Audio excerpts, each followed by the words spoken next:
రామాపురంలో శారదా ప్రసాద్ల కుటుంబం ఒకప్పుడు బాగా బ్రతికిన కుటుంబమే. కాని కాలం కలిసిరాక వ్యాపారాల్లో నష్టాలొచ్చి ఉన్న ఆస్తులన్నీ కరిగిపోయాయి. ఇప్పుడు ఇల్లు గడవడమే కష్టంగా మారింది. శారదా ప్రసాద్లకు 3 కొడుకులు: రమేష్, సురేష్, అరుణ్. ముగ్గురూ వేర్వేరు చిన్న చిన్న పనులు చేస్తున్నా వచ్చే జీతం ఇంటి ఖర్చులకి, అప్పుల వడ్డీలకి సరిపోవటం లేదు. ఇంట్లో పేదరికం తాండవిస్తోంది.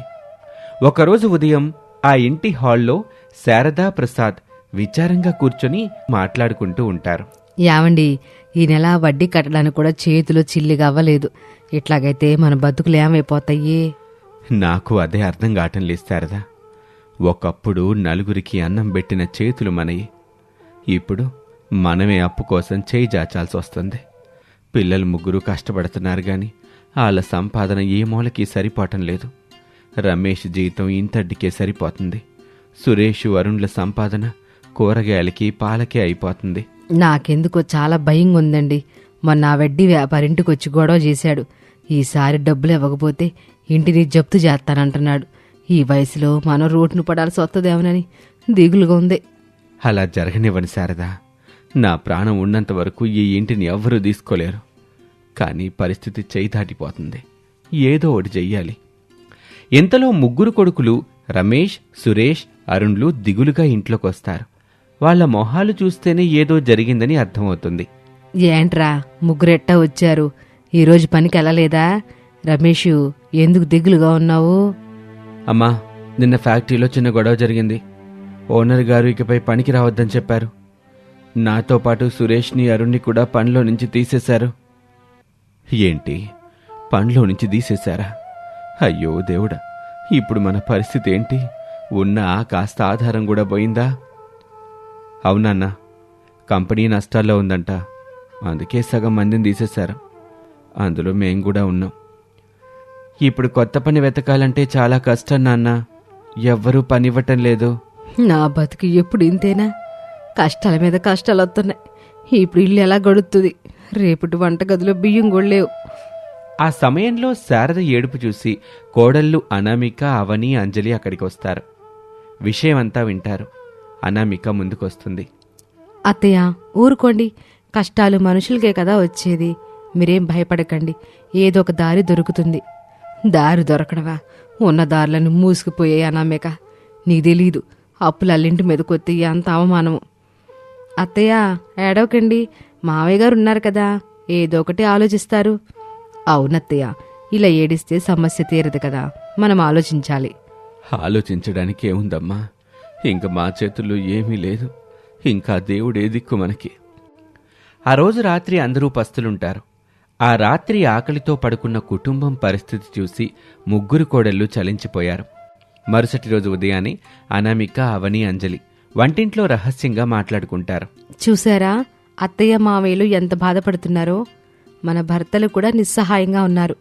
ఇప్పుడు మనం ఇలాగే చేతులు ముడుచుకుని కూర్చుంటే రేపు మన కుటుంబం రోడ్డును పడుతుంది. నిజమే అక్క, కానీ మనం ఏం చేయగలం? మన దగ్గర పెట్టుబడి పెట్టడానికి డబ్బులు లేవు. మనకి పెద్ద చదువులు కూడా లేవు. అవునక్క, అయినా మనం ఆడవాళ్ళం. బయటికెళ్ళి పని చేయాలంటే ఈ ఊర్లో జనాలు ఏమనుకుంటారోనని భయంగా ఉంది. మావయ్య గారు ఒప్పుకుంటారా? అంజలి, జనాలు ఏమనుకుంటారని ఆలోచిస్తే మన ఆకలి తీరదు. మన కుటుంబం బాగుండాలంటే మనం బయటికి రావాల్సిందే. నా దగ్గర ఒక ఆలోచన ఉంది. ఏంటక్క అది? మన ముగ్గురు పేద కోడల బిజినెస్ని మొదలు పెడదాం. బిజినెస్సా? మన దగ్గర చిల్లిగవ్వ కూడా లేదు కదక్క. ఎలా మొదలు పెడదాం? డబ్బుతో చేసేదే వ్యాపారం కాదంజలి. తెలివితో, కష్టంతో చేసేదే నిజమైన వ్యాపారం. మనకి వంటలు వచ్చు కదా, మన చేతి రుచి బాగుంటుందని అత్తయ్య ఎప్పుడు మెచ్చుకుంటారు కదా. మనం ఒక చిన్న టిఫిన్ సెంటర్ లేదా క్యాటరింగ్ లాంటిది మొదలు పెడదాం. టిఫిన్ సెంటర్ అంటే బండి కొనాలి, సామాన్లు కొనాలి, దానికి డబ్బులు కావాలి కదా. మనం బండి కొనొద్దు. మన ఇంటి ముందున్న ఖాళీ స్థలంలోనే మొదలు పెట్టేద్దాం. ఇంట్లో ఉన్న గిన్నెలే వాడదాం సరుకుల కోసం. నా దగ్గర దాచిన పాత బంగారు గాజులు కూడా ఉన్నాయి. అక్క, ఇది వర్కౌట్ అవుతుందా? మనం పేదవాళ్లమని అందరికీ తెలుసు. మన దగ్గర ఎవరు కొంటారు? మన పేదరికమే మన పెట్టుబడి అంజలి. మనం శుభ్రంగా, రుచిగా వండి పెడితే జనాలు తప్పకుండా వస్తారు. మనం కష్టపడితే ఫలితం దానంతట అదే వస్తుంది. మీరు నాకు తోడుగా ఉంటారా? నేనుంటానక్క. నా కుటుంబం కోసం నేనెంతైనా కష్టపడతాను. నాకు పనంటే బద్ధకమే, కానీ ఈ పరిస్థితి చూస్తుంటే భయమే వస్తుంది. సరే అక్క, నేను కూడా మీతో పాటు ఉంటాను. ఏం చేయాలో చెప్పు. అలా అనుకుని ముగ్గురు కోడళ్ళు హాల్లోకొచ్చి శారదా ప్రసాదులతో మాట్లాడతారు. అత్తయ్య, మామయ్య, మేమొక నిర్ణయం తీసుకున్నాం. ఏంటమ్మది? ఇక్కడుండి పస్తులుండే బదులు పుట్టింటికి వెళ్ళిపోతారా? వెళ్ళిపోండమ్మా, అక్కడైనా కడుపు నిండా తింటారు. లేదత్తయ్య, కష్టాల్లో ఉన్నప్పుడు వదిలి వెళ్లేవాళ్ళు కోడళ్ళు కాదు. మేము ఈ ఇంటిని నిలబెట్టాలనుకుంటున్నాం. మేము ఒక వ్యాపారం చేయాలనుకుంటున్నాం. వ్యాపారమా? మీరా? అసలే మన దగ్గర డబ్బు లేదు. ఇప్పుడు వ్యాపారం అంటే ఎలా తల్లి? మావయ్య, మేము మన ఇంటి ముందు టిఫిన్ సెంటర్ పెట్టాలనుకుంటున్నాం. ఇంట్లో ఉన్న వస్తువులతోనే చేస్తాం. మాకు మీ అనుమతి కావాలి. ఇంతలోనే రమేష్ అక్కడికి వస్తాడు. ఏంటనమిక, మీరు టిఫిన్ సెంటర్ పెడతారా? ఊళ్ళో వాళ్ళు ఏమనుకుంటారు? ఆడవాళ్ళు బయట నిలబడి వ్యాపారం చేయటమా? నాకిష్టం లేదు. ఏమండి, ఆకలికి ఆడ మగ తేడా తెలీదు. మన అప్పులు తీరాలంటే, అత్తమావులు సంతోషంగా ఉండాలంటే ఇదొక్కటే మార్గం. దయచేసి అడ్డు చెప్పకండి. రమేషు, అనామిక చెప్పింది నిజమేరా? వాళ్ళేదో కష్టపడి మనల్ని ఆదుకుంటాం అంటున్నారుగా, మనం ఎందుకు కాదనాలి చెప్పు? మా అనామిక నీ ఇష్టం, కాని జాగ్రత్తగుండు తల్లి.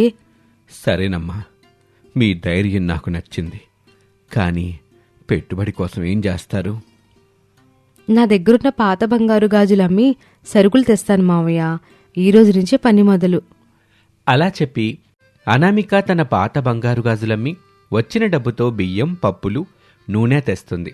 ఇంటి ముందు ఒక బల్ల వేసి అమ్మ చేతి వంట ముగ్గురు కోడళ్ల టిఫిన్ సెంటర్ అని బోర్డు పెడతారు. మొదటి రోజు వ్యాపారం మొదలవుతుంది. ఆ రోజు ఉదయం టిఫిన్ సెంటర్ దగ్గర అనామిక దోశలు వేస్తుంది. అవని చట్నీ వడ్డిస్తుంది. అంజలి ప్లేట్లు గడుగుతూ డబ్బులు తీసుకుంటుంది.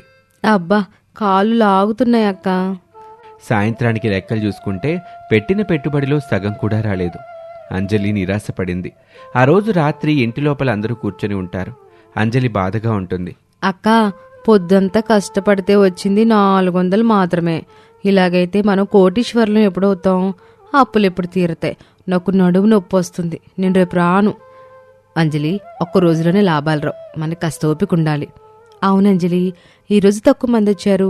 రేపు మన రుచి గురించి తెలిసి ఇంకా ఎక్కువ మంది వస్తారు. మనం నాణ్యత తగ్గించకూడదు. రేపు మెనూ మారుద్దాం. కేవలం ఇడ్లీ దోశ కాకుండా పూరి వడ కూడా వేద్దాం. అమ్మా అనామేక, సరుకులు కొనడానికి డబ్బులున్నాయా? ఈ రోజు వచ్చిన డబ్బుతో రేపటికి సరిపడా సరుకులు వస్తాయి అత్తయ్య. మనం ఆశ కోల్పోకూడదు. మీ కష్టం చూస్తుంటే బాధేస్తుంది అనామిక. మేం మగవాళ్ళం అయ్యుండి ఇంట్లో కూర్చున్నాం. మీరింట్లో ఖాళీగా ఉండకండి. రేపు మార్కెట్కి వెళ్ళి చౌకగా కూరగాయలు ఎక్కడ దొరుకుతాయో చూసి తీసుకురండి. సురేష్, అరుణ్, మీరు ఆకులు, ప్లేట్లు తక్కువ ధరకి తెస్తే మనకి ఖర్చు తగ్గుతుంది. తప్పకుండా వదినా, మేం ఆ పని చేస్తాం. అలా అనామిక అందరినీ ప్రోత్సహిస్తూ ముందుకు నడిపింది. మరుసటి రోజు రమేష్, సురేష్, అరుణ్లు ఉదయాన్నే మార్కెట్కి వెళ్లి తాజా కూరగాయలు, సరుకులు తెచ్చారు. అనామిక, అవని, అంజలిలు మరింత ఉత్సాహంతో వంటలు మొదలుపెట్టారు. వారం రోజుల తర్వాత టిఫిన్ సెంటర్ దగ్గర జనం రద్దీ ఉంది. బాబూ, ఇదిగో నీ పూరి. అన్నయ్య, నీ దోశ రెడీ. అవని, ఆ సాంబార్ గిన్నెటివ్వు. జనం పెరిగారు. చూసావా అంజలి, నీ నడు నొప్పి మాయమైపోయినట్లుంది. ఎంత స్పీడ్గా పనిచేస్తున్నావో. డబ్బులు కనిపిస్తుంటే నొప్పులు ఎక్కడికి పోతాయో తెలియదక్క. ఈరోజు గల్లా పెట్టి నిండిపోయింది. మన కష్టం ఫలించింది. మన టిఫిన్ రుచి ఊరంతా పాకింది. ఇంతలో ఒక పెద్ద కారు వచ్చి అక్కడ ఆగుతుంది. అందులో నుంచి ఒక వ్యాపారవేత్త దిగుతాడు. ఇక్కడ ముగ్గురు కోడళ్ల టిఫిన్ సెంటర్ అంటే ఇదేనా? అవునండి, రండి. ఏం కావాలి? నేను తినటానికి రాలేదమ్మా. మా ఫ్యాక్టరీలో రోజు 100 మంది కార్మికులకి మధ్యాహ్నం పూట భోజనం కావాలి. మీ టిఫిన్ రుచి బావుందని విన్నాను. మీరు భోజనం కూడా సప్లై చేయగలరా? 100 మందా? అంటే రోజుకి 100 భోజనాలు? అవునమ్మా, మంచి రేటే ఇస్తాను. కానీ రుచి, శుభ్రత ఇలాగే ఉండాలి. రేపటి నుంచే పని మొదలు పెట్టగలరా? తప్పకుండా సార్, మేం చేసి పంపిస్తాం. మా మావయ్య, మా వారు వచ్చి మీతో అగ్రిమెంట్ మాట్లాడతారు. సరే, ఇదిగోండి అడ్వాన్స్ 10,000 రూపాయలు. రేపు మధ్యాహ్నానికి భోజనం రెడీగా ఉండాలి. అలా చెప్పి వ్యాపారవేత్త వెళ్ళిపోతాడు. అంజలి ఆ 10,000 నోట్ల కట్టను చూసి గెంతులేస్తుంది. అక్క, 10,000! ఒకేసారి 10,000! మనం గెలిచామక్క. నిజంగా ఇది అద్భుతం. అనామిక అక్క ఐడియా సూపర్. ఇది మనందరి విజయం. పదండి, ఈ విషయం అత్తయ్యకి చెప్పాలి. అలా ఆ ఇంట్లో అందరూ సంతోషంగా ఉంటారు. శారద చేతిలో అనామిక 10,000 పెడుతుంది. అమ్మా, మీరే నా ఇంటి మహాలక్ష్ములు. మా కష్టాలు తీర్చడానికి పుట్టారమ్మా మీరు. నా కొడుకులు చేయలేని పని మీరు చేశారమ్మా. నాకు చాలా గర్వంగా ఉంది. అనామిక, నీ వల్ల ఈరోజు మాకు తలెత్తుకునే ధైర్యం వచ్చింది. ఆ వ్యాపారవేత్త గారు కాంట్రాక్ట్ ఇచ్చారు కాబట్టి మేము ముగ్గురం అన్నదమ్ములం భోజనం ప్యాకెట్లు తీసుకెళ్లి ఫ్యాక్టరీలో ఇస్తాం. డెలివరీ బాధ్యత మాది. అవును, వంట పని మీరు చూసుకోండి, బయట పనులు మేము చూసుకుంటాం. మన ముగ్గురు కోడళ్ళ బిజినెస్ ఇప్పుడు ముగ్గురు కోడళ్ళు అండ్ సన్స్ అయిపోయింది. ఆ రోజు నుంచి వారి దశ తిరిగింది. ఉదయం టిఫిన్లు, మధ్యాహ్నం భోజనాలు, ముగ్గురు కోడళ్ళు అవిశ్రాంతంగా పనిచేయటం మొదలుపెట్టారు.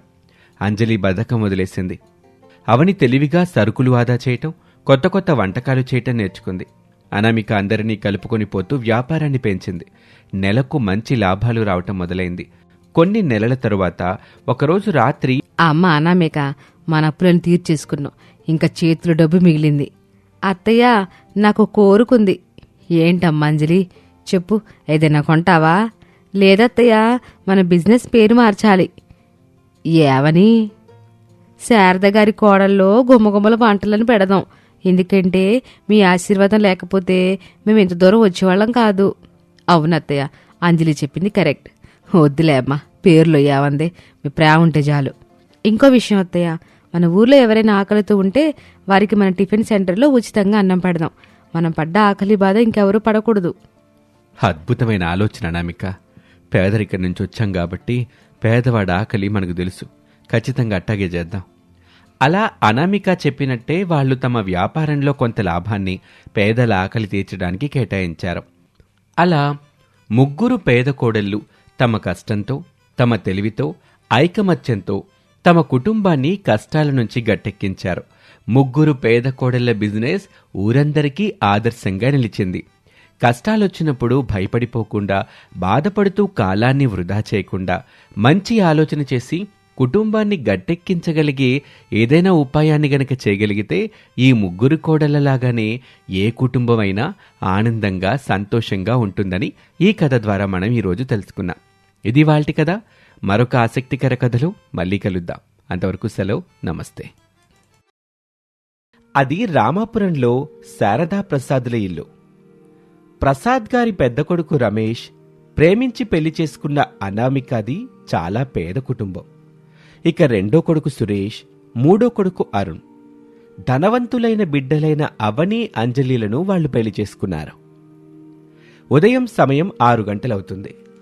ఇంటి వరండాలో అనామిక చలికి వణుకుతూ ముగ్గేస్తుంది.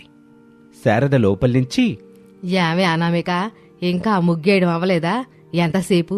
ఈ చలికి మా కాఫీ తాగాలనిపిస్తుంది. ఇంకా ఎప్పుడు పెడతావు కాఫీ? అయిపోవచ్చింది అత్తయ్య, చలికి చేతులు గడ్డగట్టుకుపోయాయి. ముగ్గు పిండి పట్టుకుంటే ఏళ్లే కదలట్లేదు. అందువల్ల కాస్త ఆలస్యం అవుతుంది. ఇప్పుడే వచ్చి కాఫీ కాస్తాను అత్తయ్య. సాకులు చెప్పమాక.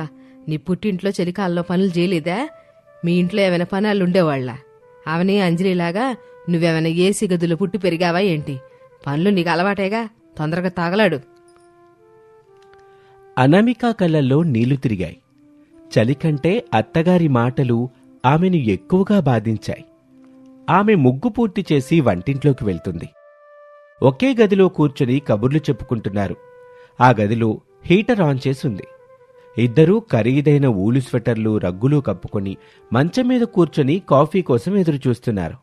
అంజలి, చూసావా బయట టెంపరేచర్ 10 డిగ్రీలుంది. అబ్బా, ఈ చలిలో బెడ్ దిగాలంటేనే చిరాగ్గా ఉంది. మా డాడీకి నిన్న ఫోన్ చేశాను, ఇంకొక పెద్ద హీటర్ పంపించు అని. ఈ చలికి ఈ చిన్న హీటర్ సరిపోవట్లేదు. అవునవని, మా డాడీ కూడా అమెరికా నుండి ఇంపోర్టెడ్ థర్మల్ వేర్ పంపిస్తా అన్నారు. అవి వేసుకుంటే అసలు చలే తెలీదు. పాపం అనామిక అక్కను చూడు, చలిలో వణుకుతూ పనిచేస్తుంది. ఆమెకి చలి అలవాటేలే. పేదవాళ్ల చర్మం మందంగా ఉంటుందట, మనలాగా సెన్సిటివ్ స్కిన్ కాదు కదా. డబ్బుంటేనే ప్రపంచం గౌరవిస్తుంది. అనామిక అక్క ఎంత పని చేసినా ఆమెకి ఇంట్లో ఆ గౌరవమే దక్కదు. అప్పుడే అనామిక కాఫీ కప్పులతో ఆ గదిలోకొస్తుంది. కాఫీ తీసుకోండి. ఏంటక్క ఇంత ఆలస్యం? ఈ చలికి కాఫీ తాగకపోతే నాకు మైండ్ పనిచేయట్లేదు. అయినా నువ్వేసుకున్న టవలేంటి? చూడ్డానికి బాలేదు, తీసేయ్. చాలా ఎక్కువగా ఉందామని నా దగ్గర ఏమో స్వెటర్ లేదు, అందుకే ఈ టవల్ కప్పుకున్నాను. లేకపోతే కొనుక్కోవాలి కదా అక్క. పోనీలే, నా పాత స్వెటర్ ఒకటి ఉంది, కాస్త కలర్ వెలిసిపోయింది అంతే, అది ఇవ్వనా? వద్దంజలి, ఉన్న దాంట్లోనే సర్దుకుపోతాను. కాఫీ చల్లారిపోతుంది, తాగండి అని చెప్పి అనామిక అక్కడి నుంచి వెళ్ళిపోతుంది. అవని అంజలి ఒకరినొకరు చూసుకొని వెటకారంగా నవ్వుకుంటారు. ఇక హాల్లో ప్రసాద్ పేపర్ చదువుతున్నాడు. రమేష్ ఆఫీస్కి వెళ్ళటానికి తయారై వచ్చాడు. అతను కూడా ఒక సాధారణ చొక్కా వేసుకొనున్నాడు. ఒరేయ్ రమేషు, ఈ చలిలో ఆ కాటన్ చొక్కా ఏంట్రా, జ్వరం వస్తుంది, ఏదైనా కోట్ వేసుకోవచ్చుగా. పర్వాలేదు నాన్న, అలవాటైపోయింది. Good morning daddy.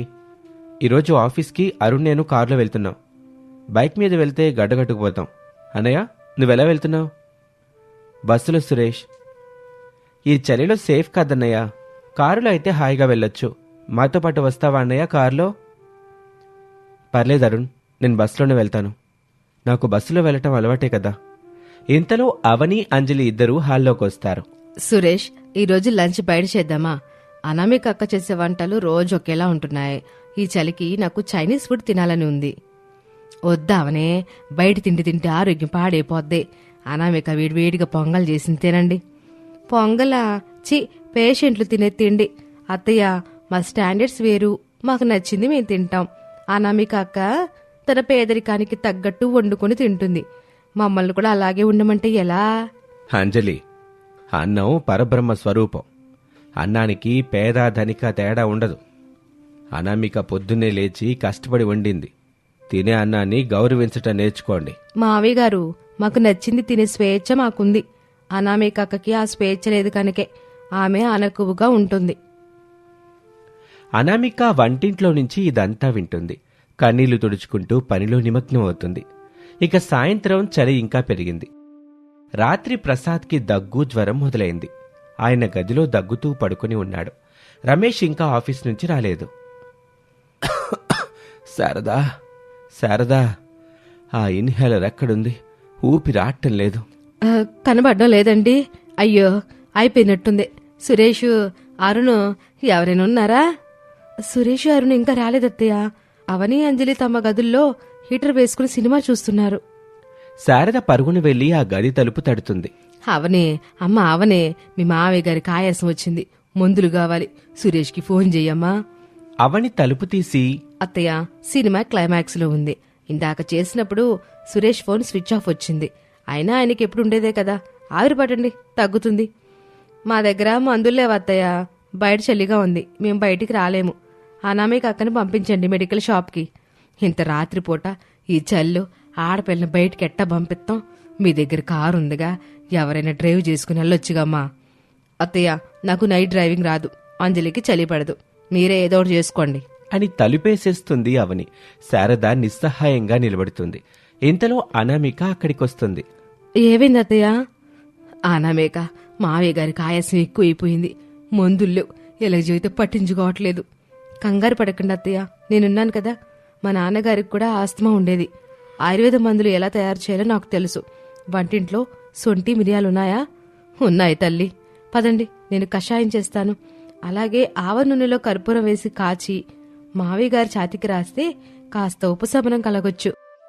అనామిక చకచకా వంటింట్లోకి వెళ్లి కషాయం తయారు చేసి ప్రసాద్కిస్తుంది. మావయ్య గారు, నెమ్మదిగా శ్వాస తీసుకోండి, భయపడకండి. ఈ కషాయం గొంతులోని కఫాన్ని కరిగిస్తుంది. ఒక అరగంట తరువాత ప్రసాద్కి ఆయాసం తగ్గింది. అనామిక, నువ్వు చాలా మంచిదానివమ్మా. దగ్గుతూ ఊపిరాడక ఈ చలికి ప్రాణం పోతుందేమో అనుకున్నాను. ఇలాంటి సమయంలో తోడుగా ఉండాల్సిన ఆ ధనవంతురాళ్ళైన అంజని, అవని గదుల్లో దాక్కున్నారు. నువ్వు మాత్రం నాకు సేవ చేసి నా ప్రాణం నిలబెట్టావు తల్లి. అవునండి, మనం అనామేకని పేదదే అని చిన్న చూపు చూసాం, కానీ ఆమె మనసు ఎంత గొప్పదో ఈ రోజే తెలిసింది. ఇక ఆ మరుసటి రోజు ట్రాన్స్ఫార్మర్ పాడవటం వల్ల ఊరంతా పవర్ కట్ అయింది. కరెంట్ ఎప్పుడొస్తుందో ఎవరికీ తెలియని పరిస్థితి. అవని, అంజలి గదుల్లో హీటర్లు ఆగిపోయాయి. ఇన్వర్టర్లు కూడా కొద్దిసేపటికే ఛార్జింగ్ అయిపోయాయి. అబ్బా, ఏంటి నరకం! కరెంట్ లేదు, హీటర్ పనిచేయట్లేదు, గదిలో ఫ్రిడ్జ్లో ఉన్నట్టుంది. ఇప్పుడెలా? నా కాళ్ళు చేతులు మొద్దు బారిపోతున్నాయి. ఈ చలికి నేను తట్టుకోలేకపోతున్నాను. సురేష్ ఏదో ఒకటి చెయ్యి. నేనేం చేయగలనవని? పవర్ వచ్చే వరకు మనం ఆగాల్సిందే. ఈ పవర్ కట్ ఇలాంటి టైంలోనే కావాలా? అంజలి, నువ్వు ఆ రగ్గు ముసుగుదాన్ని పడుకో. రగ్గు వేసుకున్న చలి పుడుతోంది. ఇంతలో అనామిక వచ్చి, అందరూ నా రూమ్కి రండి, అక్కడ మీకోసం వెచ్చగా ఉండేలా ఏర్పాట్లు చేశాను. అవని, అంజలి వారి భర్తలు అనామిక, రమేష్ల గదివైపు వెళ్తారు. అనామిక గదిలో ఒక మూల కుంపటి వెలుగుతూ ఉంది. అది గదంతా వెచ్చగా ఉండేలా చేసింది. అరే, ఇక్కడంతా వెచ్చగా ఉందేంటి? హీటర్ లేకుండానే. ఇది కుంపటి, పేదవాళ్ళ హీటర్. బొగ్గులు రాజేస్తే వచ్చే వేడి ఏ ఎలక్ట్రిక్ హీటరు ఇవ్వలేదు. అంజలి పరుగున వెళ్లి కుంపటి దగ్గర చేతులు పెట్టి, అబ్బా ఎంత హాయిగా ఉందో, ప్రాణం లేచొచ్చింది. అక్క, నీ ఐడియా సూపర్. వదినా, మా గదిలో కోట్లు పెట్టి ఇంటీరియర్ చేయించుకున్నాం, కానీ ఈ రోజు అవి మమ్మల్ని కాపాడలేకపోయాయి. నీ చిన్న గదిలో ఉన్న ఈ కుంపటి మమ్మల్ని వెచ్చగా ఉంచుతుంది. కూర్చోండి. డబ్బు పెట్టి సౌకర్యాలు కొనుక్కోవచ్చు, కానీ కొన్నిసార్లు పాత పద్ధతులే మనల్ని కాపాడతాయి. అందరూ ఇక్కడే ఉండండి. నేను వేడివేడిగా రాగి జావ కాస్తాను. అది తాగితే శరీరం లోపల నుంచి వేడెక్కుతుంది. అనామిక అందరికీ రాగి జావ, ఉడికించిన వేరుశనగలు ఇస్తుంది. అవని, అంజలి ఆవురావురుమని తింటారు. అక్క, క్షమించక్క. పేద కుటుంబం నుండి వచ్చావని నిన్ను చాలా తక్కువ చేసి మాట్లాడాను, కానీ ఆపదొచ్చినప్పుడు నువ్వు మాపైన దయ చూపించున్నావు. అవునక్క, నా పట్టు చీరలు, నా నగలు నాకు వెచ్చదనాన్నే ఇవ్వలేదు. నువ్విచ్చిన ఈ జావా, ఈ కుంపటి సేగ వెచ్చదనాన్నిచ్చాయి. మమ్మల్ని క్షమించక్క. అప్పుడే అక్కడికి అత్తగారు శారద వచ్చారు. చూశారా కోడల్లో, డబ్బు శాశ్వతం కాదు. మనిషి మనిషికుండే ప్రేమ, ఆపదలో ఆదుకునే గుణం ఇయే ముఖ్యం. అనామిక పేదదే కావచ్చు, కానీ ఆమె మనసు భాగ్యవంతమైందమ్మా. నిజమే శారద, ఈరోజు అనామిక లేకపోతే మనందరం చలికి గడ్డగట్టుకుపోయేవాళ్ళం. అలా ఆ రోజు అందరూ కుంపటి చుట్టూ చేరి ఆ వెచ్చదనాన్ని ఆస్వాదిస్తూ కబుర్లు చెప్పుకున్నారు. ఇక సంక్రాంతి ముందు రోజులవి. అనామిక ఇంటి పనులో బిజీగా ఉంది. అవని, అంజలి తమ వైఖరిని మార్చుకున్నారు, కాని పాత అలవాట్లు ఇంకా పూర్తిగా పోలేదు. షాపింగ్ విషయంలో మళ్లీ గొడవ మొదలైంది. అత్తయ్య, రేపు భోగి కదా, నేను అంజలి మాల్కు వెళ్లి షాపింగ్ చేసొస్తాం. ఈసారి నాకు 50,000 రూపాయల పట్టు చీర కావాలి. నాకైతే డైమండ్ ఇయర్ రింగ్స్ కావాలి. సురేష్ బావగారు, అరుణ్ గారు డబ్బులు ఇస్తామని చెప్పారు. అవని, అంత ఖర్చు అవసరమా? మావయ్య గారికి మందులు కొనాలి, ఇంటికి కొన్ని రిపేర్లున్నాయి. పొదుపు చేస్తే మంచిది కదా. అక్క, నువ్వు మళ్ళీ మొదలు పెట్టావా? నీకు అలవాట్లేదు కాబట్టి పొదుపు అంటావు. మాకు మా స్థాయికి తగ్గట్టు ఉండాలి కదా. నువ్వెలాగో ఏమి కొనుక్కోవు, మమ్మల్ని కూడా ఆపబాకు. నేను ఆపడం లేదవని, కానీ చలికాలం ఇంకా అవ్వలేదు. పేదలకి దుప్పట్లు పంచితే ఆ డబ్బు సద్వినియోగం అవుతుందని నా ఉద్దేశం. మొన్న కాసేపు పవర్ లేకపోతేనే మనం తట్టుకోలేకపోయాం. పాపం ఆ పేదవాళ్ళ ఇంట్లో ఈ చలికి తట్టుకోవడానికి సరైన బట్టలు కూడా ఉండవు. సోషల్ సర్వీస్ చేయడానికి మేము ఇక్కడికి రాలేదక్క. మా ఆనందం మాకు ముఖ్యం. అవని, అంజలి షాపింగ్కి వెళ్తారు. అనామిక మాత్రం ఇంట్లో ఉండి తన పాత చీరలను పాత బట్టలతో కలిపి కుట్టి బొంతలు తయారు చేస్తూ ఉంటుంది. అనామిక, ఎందుకు తల్లి వాళ్ళకి మంచి చెప్పాలని చూస్తావు? వాళ్ళెనరు. అత్తయ్య, మన పొలంలో పనిచేసే పేద కూలీలు చలికి వణుకుతున్నారు.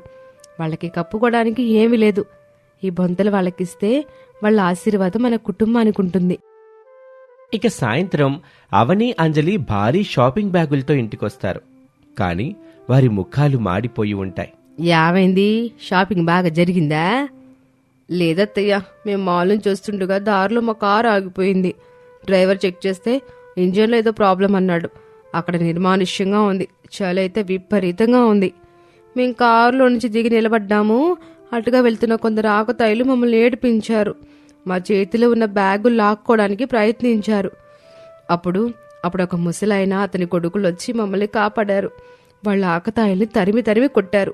మాకు రక్షణగా నిలబడ్డారు. మిమ్మల్ని కాపాడిన వారు ఎవరెవని, అంత సహాయం చేసిన వాళ్ళని ఒకసారి మన ఇంటికి భోజనానికి పిలవాలి. వాళ్ళెవరో కదక్క, మన పొలంలో పనిచేసే రామయ్య తాత, అతని కొడుకులే. వాళ్ళు చలిలో వణుకుతూ అక్కడే గుడిసెల్లో ఉన్నారు. వాళ్ళకి కప్పుకోవడానికి సరిగా బట్టలు కూడా లేవు.